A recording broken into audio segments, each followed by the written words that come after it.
Сайн байцгаана уу? Өнөөдөр би багшийн нийтээс метронд суух болно. Манай Монгол улс маань энэхүү сонины дагуу 2017 онд метротой болсон билээ. Тэгвэл бусад улсуудын метро ямар байдгийг харцгаая.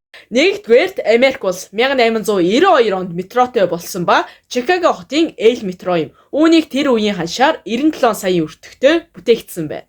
Хоёрдугаарт Япон улс 1927 онд метротой болсон бөгөөд Токио хотын метро юм. Мөн үүнийг 110 саяын өртөгтэй бүтээн байгуулжээ. Гуравдугаарт Солонгос улс 1974 онд метротой болсон бөгөөд Сөүл хотын метро юм. Энэхүү метро нь 144 саяын өртөгтэй юм.